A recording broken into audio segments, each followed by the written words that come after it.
السلام علیکم یا علی مدد تمام مومن اہل ولایت کو میری طرف سے، اور امید کرتی ہوں کہ تمام مومن اہل ولایت ٹھیک ہوں گے۔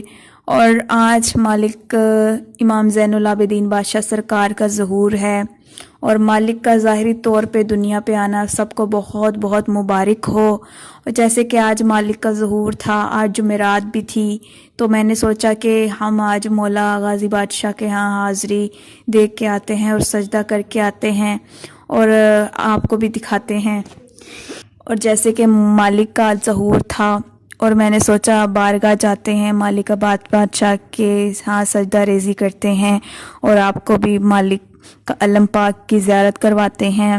اور جیسے کہ آج مولا امام زین العابدین بادشاہ کا ظہور ہے، نزول ہے، آج کے دن کا صدقہ کر کے مولا ہر مومن مومنہ کی مشکلیں آسان فرمائیں، ہر کسی کی نیک حاجت اپنی بارگاہ میں قبول و منظور فرمائیں، اور ان سب کے سمیت مولا ہماری بھی پریشانیاں دور فرمائے۔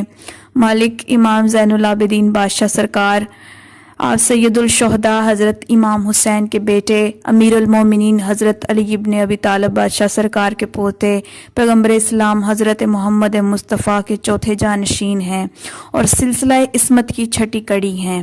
آپ کی مادر گرامی شہر بانو شاہ زنان ایران کے بادشاہ یزدجرد بن شہریار بن پرویز بن ہرمز بن نوشیروہ عادل کی ساتھزادی تھی۔ بادشاہ سرکار کے اسم گرامی علی، کنیت ابو محمد اور ابو القاسم اور ابو الحسن تھی۔ آپ کے القاب بے شمار ہیں، جن میں سے زین العابدین، سید الساجدین، سجاد بادشاہ، اس طرح کے بہت سے مشہور مالک بادشاہ کے القاب ہیں۔ اور سرکار بادشاہ کو سجاد کیوں کہا جاتا ہے؟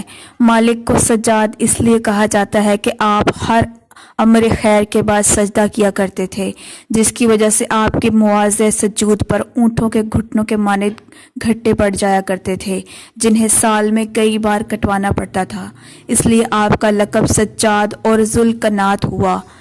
لکھنؤ کے رقم طراز ہیں کہ آپ حسن و جمال میں بھی اپنی مثال آپ تھے۔ کشش، وجاہت اور دبدبے کا یہ حال تھا کہ جو شخص بھی آپ کو ایک نظر دیکھ لیتا تھا وہ عزت و احترام کے لیے مجبور ہو جاتا تھا۔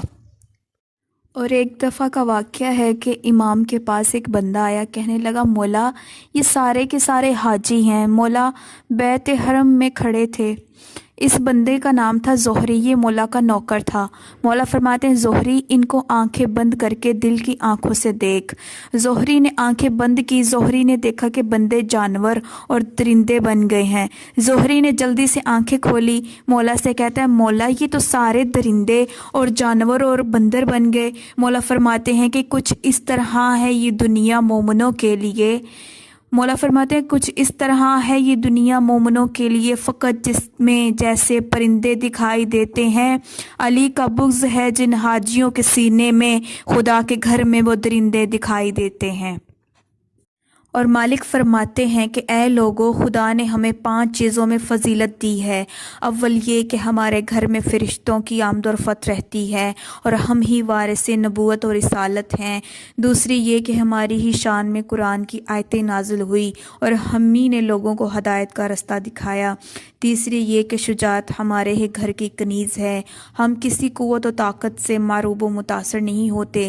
چوتھی یہ کہ ہم ہی صراط مستقیم اور ہدایت کا مرکز ہیں اور ہم ہی سرچشمہ علوم ہیں۔ اور پانچویں یہ کہ زمینوں اور آسمانوں میں ہمارے مرتبے بلند و بالا ہیں۔ اور مالک فرماتے ہیں اگر ہم نہ ہوتے تو خداوند عالم اس دنیا کو پیدا ہی نہ کرتا، ہمارے دوست روز محشر شاد کام ہوں گے اور ہمارے دشمن بدبختی میں مبتلا ہوں گے۔